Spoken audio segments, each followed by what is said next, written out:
Good morning, everybody. I'm going to do a update, though I don't like to do them. Today is June 18th, 2020. Now this will be, hopefully tonight I'll do the regular videos. This will be an update for what's going on in our area. And maybe this is how I'll talk about the incident with a woman named Zahn. And you guys that are from the Bluff that watch this, you know that girl. And then I'll talk about what happened with, looks like it was a cop. Zahn is a woman that's been on the street for a while, and she's a self-proclaimed witch. Okay. Zahn has asked me to pray for her in the past, which I did. And, you know, people that dabble in all of that stuff and admit that they do that stuff, we pray for deliverance for those people. But this last week, I'm not sure what happened. I go up to Timons and I basically see my friends. And sometimes, like yesterday you saw the video, sometimes we teach. But about maybe a week ago, 10 days ago, I went up there and she starts walking. She walks around a lot. She has a lot of issues, this woman. And then I could see she was like giving me a really dirty look, which, okay, that's fine. So I didn't, and I usually say hi to her. So I just avoided her. And then the last week, she's kind of been acting that way. Yesterday I was at Timons talking to Furman. And after we were there for a while, Zahn was up there. Some young kid comes up. I say young, maybe in his 20s. I've seen him before. He's a young, good-looking boy. And he happens to be on the street, or I have helped him out before. I prayed with him a few times. But as soon as he got up to Timons, and I was sitting there with Furman and Woody, he walked straight up to me. And, you know, look, I've gotten into it with people before. I didn't even mention some of the recent ones. And he kind of has like a fist, and I'm looking at him. And then I shake his hand. And, hey, what's up? He shakes my hand real hard. Okay. And then he said something, and I couldn't catch it all, but it was something like off the wall. And Furman asked, what did he say? I said, I don't know.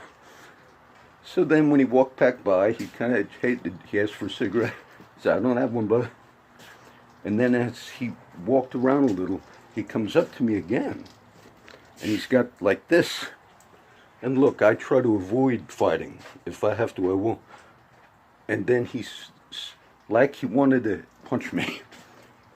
And so my friend Jerry and Sam were there. This is before I made the video yesterday. And then he said, are you a bandito? So somebody put something in his head, and he wanted to fight. So I got up and I put my glasses down. And I said, come here. And then he kind of got scared. And I was, because I take my glasses off, they're expensive. They're $150 prescription glasses, those sunglasses. And so either way, he then like got realized. And then his sister, I did not know it was his sister, Zahn, said, oh, that's enough. She had her brother. Now this is why Timon should watch this. She had her brother come up there, and she would, whatever, however word she told her brother, but I want you to start a fight with John at Timons, which would cause the cops to come to Timons, which would cause a big commotion at Timons, and she used her brother. So that's just a note for Timons, that I would consider that grounds to ban that woman. Now, oftentimes when I leave Timons, I park in the HEB parking lot. Everybody knows where I park. Sometimes I park in Pizza Hut, just depends. And I walk to Timons. I like that better. And so within the last few days, sometimes I'll help my friend Furman. He has to use a phone or whatever. He doesn't have a phone. I'll give him a cigarette at the car. But a few days ago, as we went to the car, and sometimes I'll stand with him by my car for maybe an hour and a half, because it's like a time to talk to him a little bit. And he noticed there's a truck. Oh, does it say Z24 on it? He knows vehicles real well. And he kept telling me, that's the chief sitting in that truck. Now, I don't know if it was the chief of police, but the truck was behind us and sitting there for a good hour, hour and a half. The truck, I noticed, parks there when I go up there, which is fine, and I think it's an officer. I told Furman, I saw his face yesterday. I said, no, it's not the chief, Furman. I said, but it might very well be a cop that happens to be off duty. It's one of the brand new vehicles. They all drive certain vehicles. But the other day when I sat there with Furman for a good hour or so, he kept saying, that's a cop there, watch it, which was fine. But right after the whole hour and a half, just was right behind us in HEB with his truck on, lights on.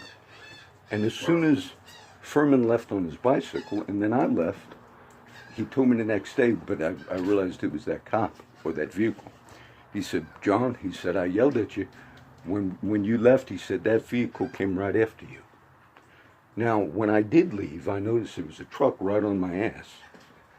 And I did the turnaround, and I usually have a little routine, so he followed me all the way around. And more than likely, that was a cop. And what's the big thing about that? All the shit that's going on in this country. How do they respond to the public when they're brought to justice?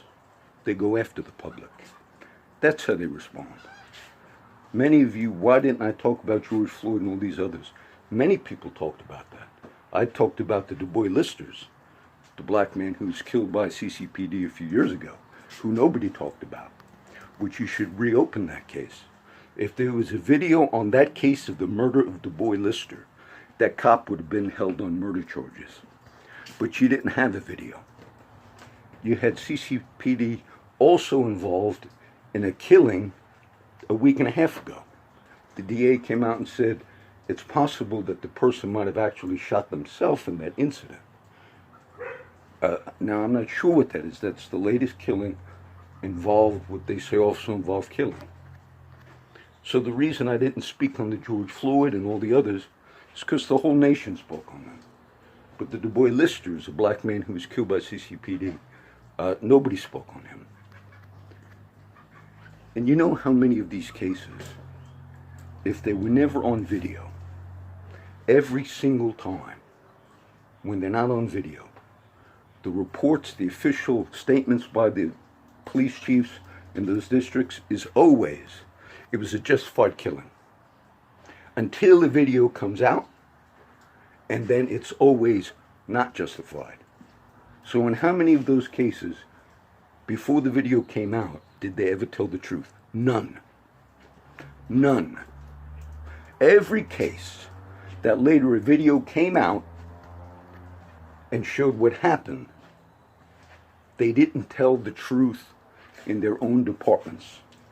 On the official documents, reports, and everything else, they lied their asses off. Until the video came out. Now, am I blaming every cop for every shooting? No. That cop in that Z24 is what it is. I'll see if he's there today. I was waiting to go back today. Yesterday, he was sitting there again. And then and when I walked back to the car, I just looked at him. I made no threats, but I just looked, right at that truck. And then instead of going the normal way, I went down like where he was, and then turned around. And then I went and got Furman. I said, I want you to tell me. He knows. I went right up real quick and picked up Furman. I said, I need this truck for me. Tell me if that's the same one. He believes it was the chief. That's what he said. That's the chief's new truck. He's sitting in the truck. The problem I have is this.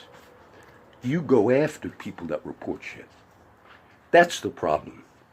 Many of you forgot about the cases up in New York. I forget the man that was killed because supposedly he was selling single cigarettes and so forth. Do you know what happened to the people that videotaped that? Those cops in New York City, they drove by that house, the mom and everybody else. They harassed that family, and the videotaper is in prison today, unless he got out.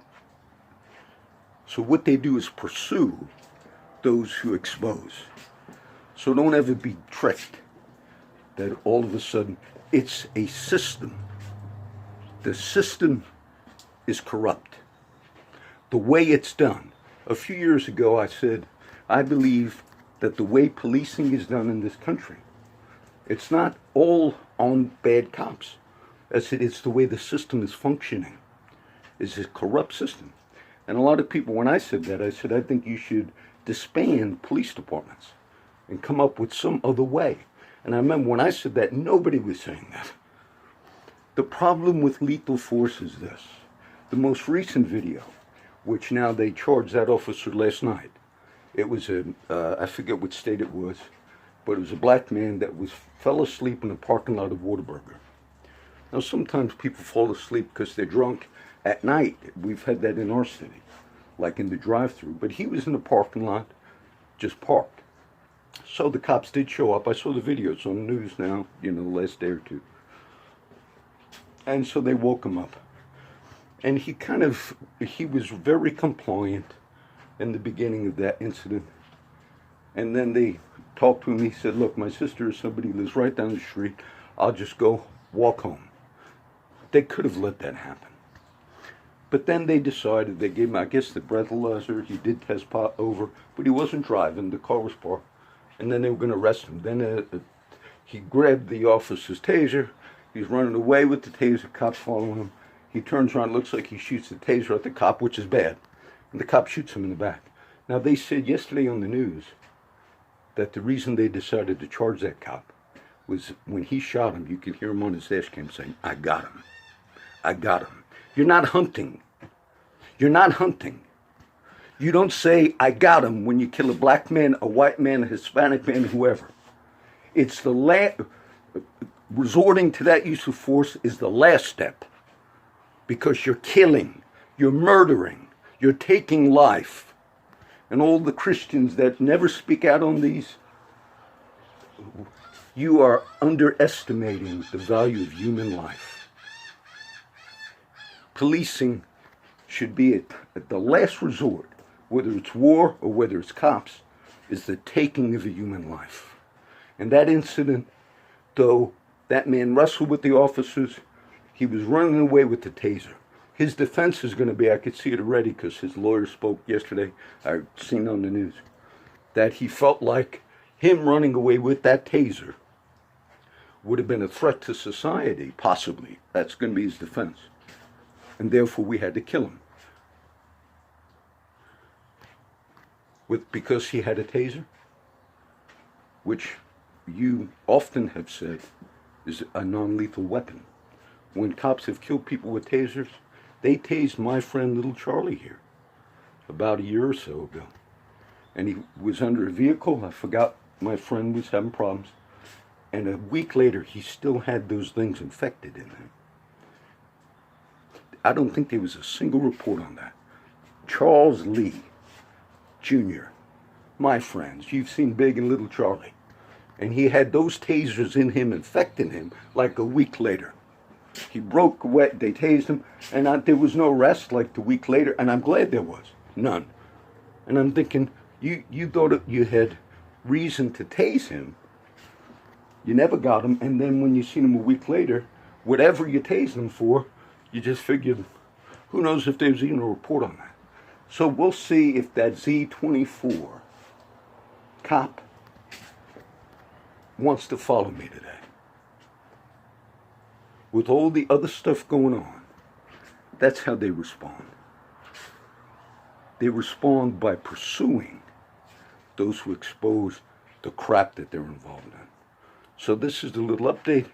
I didn't want to ruin my teaching video. And this incident happened after I did that little teaching yesterday. And the way that woman used her brother, I think his name is Daniel. I've seen that boy before. Because he's walked around, he's been on the streets. And I even told him once, I said, oh, I do a ministry. This is a while ago. And he said, God bless you, because I gave him a cigarette one day.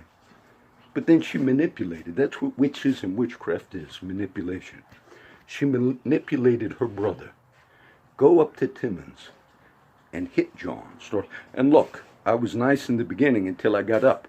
And then that kid backed off. And Jerry and Sam were holding me back a little bit. I said, no, they weren't there when he came up to me the first time. So, look, I turned the other cheek the first time, but you come up to me on the street, and it's like you're going to jump on me. Look, I'm going to fight you. Okay? So today, let's see if the Z24, whatever, Z14, I can identify that truck very clearly. And if you want to follow my ass, you say, well, don't you have jobs to do? What do you do when you're off duty? Why don't you get some training about how not to kill? How that's a last resort. Why don't you reopen the Du Bois Lister case? Everybody go to my YouTube page. You see it on all the links. And I say it's my main page. And just scroll through my YouTube page, Du Bois Lister. DEWBOY LISTER. You might just search YouTube itself, but maybe it'll just pop up, and watch that video, because I believe that's one of the cases that was an unjustified killing of a black man in our community. And when I spoke on that Du Bois Lister case, I don't always check my comments and all. His son contacted me. I didn't read it until a few months later. And he said, Mr. John, I'm Du Bois Lister's son. And he's claimed that they released a video at that time of the killing, and they claimed that they didn't release all of it, that they saw more. And the time we're living in right now, shooting and killing a human should be a last resort. Policing, you should learn how to de-escalate. You should learn that when you're brought to the carpet, that you don't spend your time going after people that expose it, that you arrested the man, Eric Garner, the young man who took the video of Eric Garner. Those New York cops harassed that mother, that house, they drove by, I looked at all this, and then they got their kid in jail. So the time you spent going after the people that expose corruption and the unsolved, unreported murders, killings, and shootings. So this is for Timons to watch, and this is for CCPD.